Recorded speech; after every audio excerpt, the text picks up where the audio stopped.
What's up mga kumare kong tigang? At ngayon po ay full moon na naman. Kaya ngayon po ha mga kumare kong tigang ay mayroon po tayong ibabahagi ngayon isang napaka-powerful po na gabay sa pagpapaswerte kung kayo po naghahangad pa na kayo po yung makaakit ng mga positibong enerhiya para kayo po daluyan ng mas nasabing mga kaswertehan na yan ngayong full moon ha mga kumare kong tigang. Ano naman yan? Yun na nga po ha mga kumare kong tigang. Kaya kung gusto nyo pong malaman kung ano man po ito isang napaka-powerful na pampaswerte ito na magagawa nyo po ngayong full moon, panoorin nyo lamang po ang video kong ito. Siya, go mga kumare kong tigang.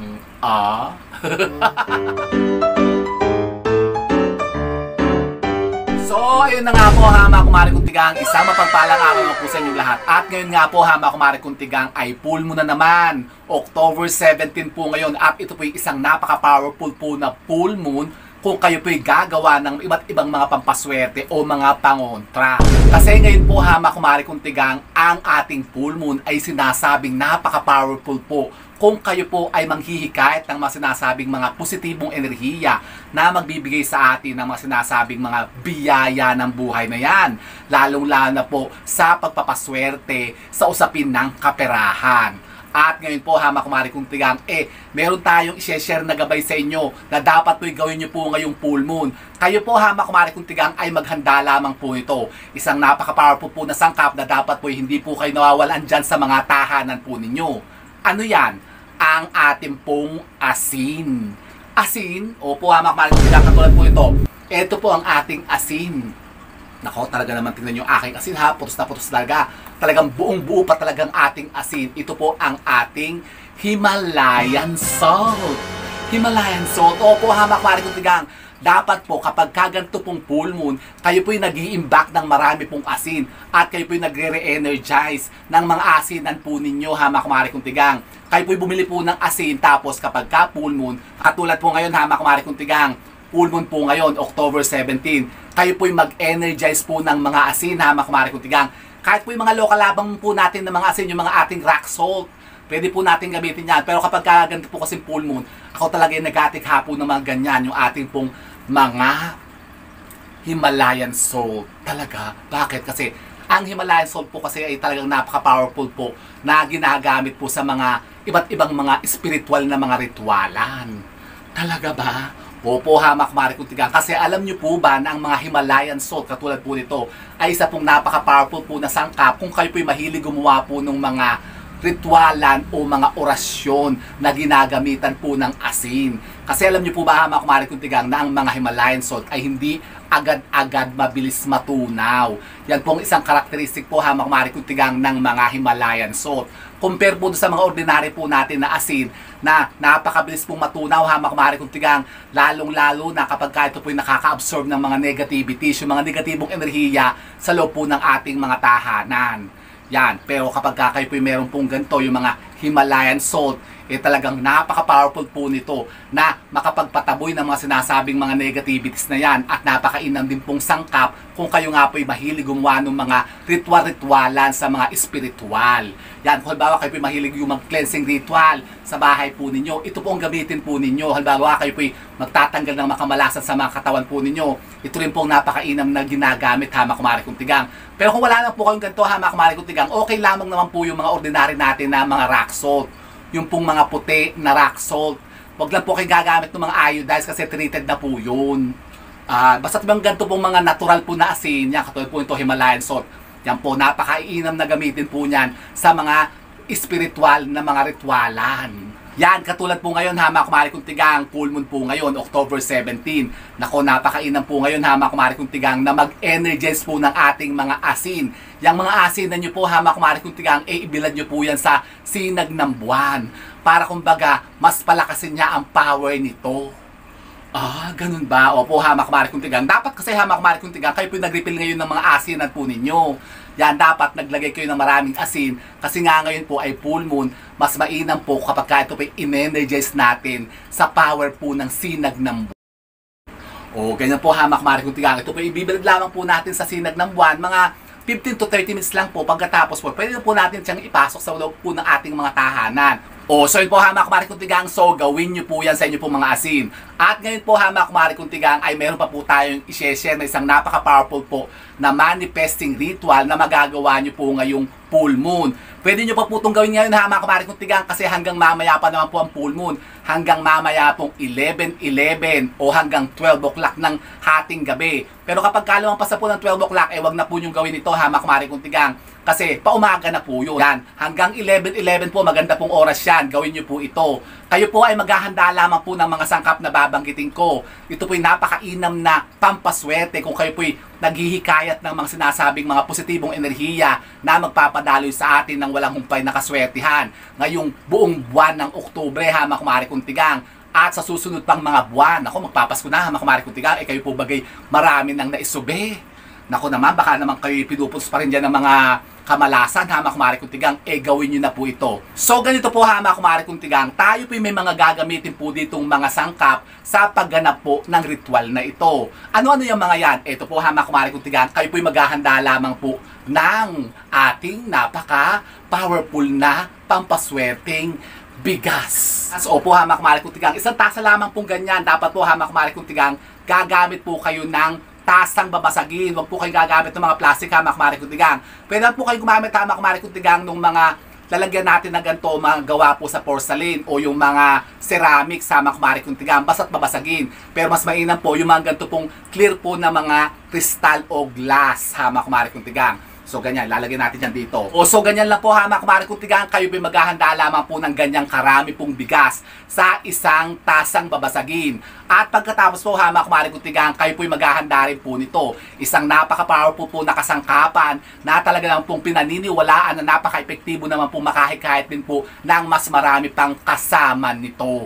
Ano yan? Siyempre, ang hinihikayat natin dito ha mga kumari kong tigang, pera. Yan ang gusto natin ha mga kumari kong tigang. So, tayo po'y gagamit ngayon ng ating mga silver coins o yung ating mga piso. Kasi alam niyo po ba ha mga kumari kong tigang na ang mga silver coins o yung ating mga perang mga gawa po sa mga pilak, yan katulad po ito ha mga kumari kong tigang ay napakainam pong panghikayat ng kaswertihan sa pera para kayo po'y putusin at dagasain ng mas marami pa niyang kasama. So ganyan po, kayo po maghahanda lang po ng 8 piraso pong mga silver coins. So bakit kailangan ay 8? Kasi alam niyo po ba mga kumari kong tigang na ang number 8 o ang 8 ay sumisimbolo po yan ng walang humpay, walang katapusan o kumbagay infinite po ha mga kumari kong tigang na pagpapaswerte. Yan po, ito po yung makakahikayat po ng walang humpay na kaswertehan sa buhay po natin. Kaya tayo po ay gagamit po ng bilang na 8. Pero bago po kayo gumamit po ng ating mga silver coins o piso ha mga kumari kong tigang, tandaan nyo po lagi ito. Kailangan po muna, ayan po i-re-energize po muna natin kasi syempre, hindi natin alam kung saan galing yung mga pisong yan o yung mga pera natin yan. So kailangan po natin yan munang i-cleanse ha mga kumari kong tigang. At ang napakainam pong pag-cleanse po nito ay hugasan po natin to sa tubig po na may asin at lagyan natin ng konting suka ha mga kumari kong tigang. Tapos yan po ibibilad natin sa sinag ng araw. Pagkatapos po ha mga kumari kong tigang ay patuyuin po natin at pwede na po natin siyang gamitin. So ganito po ha mga kumari kong tigang, ito pong ating mga piso ay ilalagay lamang po natin sa ibabaw po ng ating bigas ha mga kumari kong tigang. Actual na po ito na gagawin po natin. Kaya sundan nyo na lang po ang pagganap natin dito. So paano ba? Ito pong ating mga piso ha mga kumari kong tigang ay isasalansan lamang po natin dito sa ibabaw po ng ating bigas. Kailangan po ha mga kumari kong tigang, siya po'y nakatihaya at nakaharap po ang tao. So ganyan po ha mga kumari kong tigang. Isa-isayin natin siya. Yan. Lalagay lamang po natin ng ating mga piso. 8 pirasong piso po ito ha mga kumari kong tigang. Yan. Ihihilera lamang po natin siya ng paikot na ganyan na nakatahiya po at nakaharap po dapat po ang tao. Yan. Kaya lang mayroon atang mga piso ngayon wala ng tao eh. Yan, gumamit po kayo ha mga kumari kong tigang nung mga silver coins po na may mga tao. Kahit saan po kayo nandun ngayon ha mga kumari kong tigang, bawa ko yung mga pera po ninyo hindi naman po piso, yung mga, yan, yung mga nasa Saudi, yung mga nasa Dubai, mga nasa China, yan, yung mga nasa States.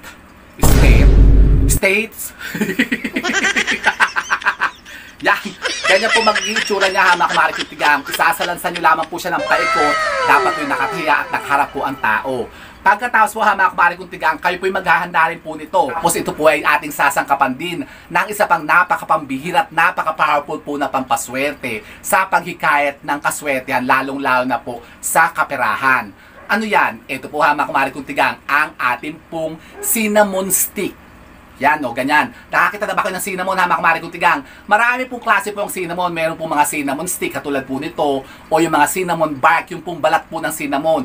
O meron din pong cinnamon powder. Pero ngayon po, gagamit po tayo ng cinnamon stick para buo po talaga, ha, mga kumare kong tigang. Pagkatapos, ito po ay ating susulatan po natin ng ating pangalan at ng ating birthday, ha, mga kumare kong tigang. Kasi tayo po ang gumagawa nito. Yan, katulad po ito, nailagay ko na po yung pangalan ko dyan, tsaka yung birthday ko. Rico Mori. Tapos, at ito po yung ating lalagyan lamang po, tatalian po natin ng kapirasong ribbon na pula. Yan. Kasi alam niyo po ba, mga kumare kong tigang, yung mga gantong ritual na pampaswerte na sinasangkapan po at ginagamitan po ng mga ribbon na pula, eh yan po yung mas nagiging epektibo talaga. So ganyan po. Pagkatapos mo ilagay niyo po ang anyo pong mga pangalan at birthday po ito, talian niyo po yung nakapirasong ribbon na pula. At ito po ay itatanim lamang po natin sa gitna po ng ating bigas. So, ganyan po, ha, mga kumare kong tigang. Oh, nako, talaga naman eh. Oh, ganun lang po, ha, mga kumare kong tigang. At ito po yung pinaka-grand finale na pangmalakasan nating sangkap na talaga naman po, ito po yung magpapamanifest po sa kanya. Kapag kasi kayo po, ha, mga kumare kong tigang, ay gumagawa ng mga gantong pampaswerte, syempre, mawawala pa ba ang ating napaka-powerful po at napaka-generous na magbigay ng mga sinasabing mga kahilingan na yan, lalong-lalo na po sa usapin ng kaperahan. Ano yan? Ang ating pong dahon ng laurel.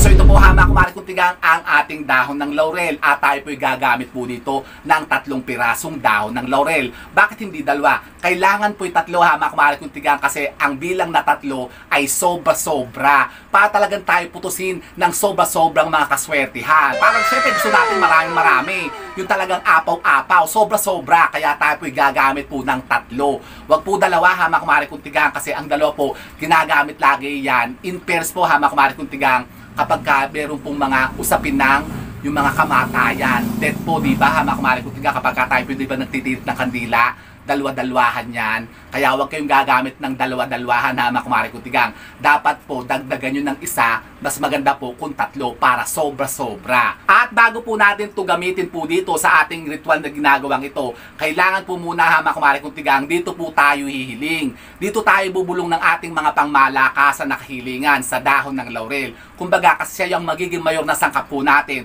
So dito natin sasabihin at iuutos ang mga gusto natin makamit o makuha. Yan, katulad ng yung mga kahilingan po ninyo pang malakasan, yung pangkalahatan na, sasabihin natin po dito sa dahon ng laurel. Kumbaga, uutusan natin siya. Sabihin nyo sa kanya ganito, ikaw dahon ng laurel, pagkaluman mo ko ng siksik-liglig at umaapaw na kasaganaan.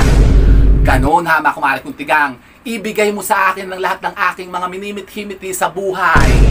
Ganon, ha, mga kumare kong tigang. Kung halimbawa may particular kayong gusto makuha, halimbawa pera, ganyan, o bagong bahay, bagong kotse, yan, mga bagong gadget, yan, halimbawa kayo gusto nyo pong makapag-travel abroad. Nako, yaman.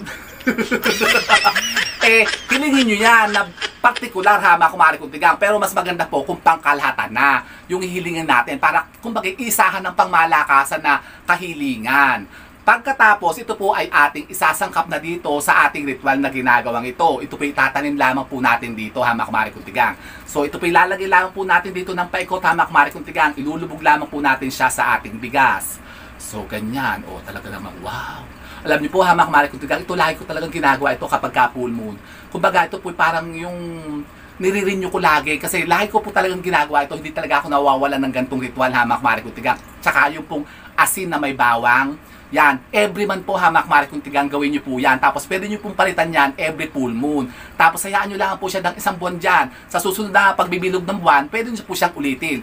Pagkatapos po, ha, mga kumare kong tigang, kapag ito po i-dispose na natin, kapag gumawa tayo ng bago, ito po itatanggalin lamang po natin yung mga kasangkapan, yung ating pong mga piso. Tapos lahat po ng ating mga ginamit na mga sangkap dito, pwede po natin siyang balutin ng kapirasong papel. Tapos yan po ay ilulubog lamang po natin sa lupa. Huwag nyo pong itatapon, ha, mga kumare kong tigang, sa mga basurahan.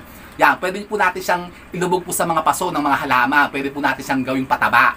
Yan, pagkatapos syempre yung ating bowl po, pwede po natin gamitin yan. Hugasan lamang po natin yan, tsaka yung ating mga piso. Tapos pwede na po kayo ulit gumawa po nito. So ganyan po, ha, mga kumare kong tigang, magiging itsura niya. Anong gagawin natin dito? Syempre ngayon nga po yung full moon. Ito po ay i-energize natin at palalakasin natin sa sinag po ng buwan. Hanggang anong oras, hanggang ilang minuto. Ito po ilalagay lang po natin dyan ng 15 to 30 minutes po ha mga kumare kung tigang. Pero wag yung hahayaan dyan. Nako, baka makalimutan nyo, ginawa nyo, inibinilad yung ganyan. Tapos kayo po naborlog na, natulog na kayo. Tapos nako, inabot na ng kinabukasan, sinikatan na ng araw. Nako, wala na pong epek yan ha mga kumare kung tigang. Mawawala na siya ng bisa. At baka mababasa pa ng ulan. Siyempre, masesirenuhan yan. Nako, wag niyo pong hahayaan ha mga kumare kung tigang na malilimutan nyo siya. Pagkatapos po ng 30 minutes po ha mga kumare kung tigang, ito ipasok nyo na. Asan po natin ito ilalagay? Ito po ilalagay lamang po natin sa ating mga altar. Sa ating mga center table ha mga kumare kung tigang, o pwede rin po sa ilalim po ng ating mga higaan. Yan, kaya kayo po pwede pong gumawa ng marami po ito. Kahit mga tatlo, ganyan. Isa po sa ating altar, isa po sa ating center table, tsaka isa po sa ating mga bedroom sa ilalim po ng ating higaan. At makikita nyo, kung kayo po'y nag-aasam at nangangarap na kayo po'y makahikayat ng mas marami pang kaswertihan, lalong-lalo na po sa usapin ng kakwartahan, ito po, kwartahan talaga, o kaperahan, ito po'y gawin po ninyo ha mga kumare kung tigang ngayong pong full moon. At makikita nyo, nako, kapag ka ito naman po'y napamanifest po ninyo, ay talagang nako, kayo talagang puputusin ng mga sinasabing kaswertihan na yan, at talagang kayo'y dagat-dagasain ng sinasabing mga perang yan na gustong-gusto nyong makamit. Yan yung mga libu-libong perang yan ha mga kumare kung tigang. Talaga ba? Opo, kaya itry nyo na po ito ha mga kumare kung tigang. Kung hindi nyo po ito nasusubukan, subukan nyo po ito. Hindi nyo susubukan? Naku, mahala ka sa buhay nyo. Subukan nyo para malaman nyo po kung ano po ang magiging epekto nito sa mga buhay nyo ha mga kumare kung tigang. Nako, pero sabi nga po, ito na po mga sinasabing mga pamamaraan ito at mga gawain ito, yung mga pawang gabay lamang naman po natin. Siyempre, ito na po mga sinasabing papaswerte ito ay sasabayin pa rin pa natin na po ng pagkilos at paggawa mga kumare kung tigang. Baka kayo gagawa nga ng ganito, pero kayo naman po nako, araw-araw lamang naman kayo nakabikang kandat, nakaulaga dyan sa bahay po nito, wala naman kayong ginagawa. At kayo nakatunga nga lang at kayo nag-iintay lang ng pagpatak ng ulan. Kayo nakangangalang ganyan, nako, leche. Huwag nilang gawin to. Kapag kagano na mga kumare kung tigang, wala rin mong epek yan. Kailangan po, ito po'y sasabayin pa rin natin ha mga kumare kung tigang ng pagkilos natin. Tayo po'y magsusumikap, gumawa tayo para tayo swertihin. Baka nga kayo puro maritesan lang ng maritesan dyan. Wala naman kayong mga inaatupa, wala naman kayong ginagawa sa buhay po ninyo. Nako, baka nakabikang kang lang dyan maghapon. Nako, huwag nyo nang gawin to, leche. Pero, kung kayo naman po ha mga kumare kung tigang ay naniniwala sa mga gantong mga pamamaraan, wala naman po sigurong dahilan para ito po hindi nyo rin po subukan ha mga kumare kung tigang, kasi malay nyo, ito na po ang makatulong po sa inyo para yun na nga, ang mga minibit-himitin yung kaswertehan na yan ay talagang dumating na sa inyo. Di ba ga? Gusto nyo yun? Aba, ako gusto ko yan ha mga kumare kung tigang. So, ayan po, gawin na natin yan. At may oras po kayo. Naku, anong oras ba? 9:30 pa lang. Kung kumuha na po kayo ng mga kasangkapan na yan, at yan po'y gawin nyo na ngayon. At makikita nyo, nako, kapag talagang kayo naman po'y naniniwala dito, talagang yan ay magmamanifest po sa inyo. Di ba ga? So yun po ha mga kumare kung tigang, at kung kayo po yung mga katanungan pa tungkol po dito sa ating mga ginawang pampaswerteng ito, pwede po kayo magtanong dyan. Mag-iwan lamang po kayo mga question nyo dyan sa ating comment box, at kapag kayo po yung nabasa ko, yan po yung sasagutin ko rin dito. Di ba ga? And so with that mga kumare kung tigang, keep safe and God bless. Thank you for watching. And don't forget to subscribe my channel. I know you like it. And don't forget to brush your teeth. Bye mga kumare kung tigang.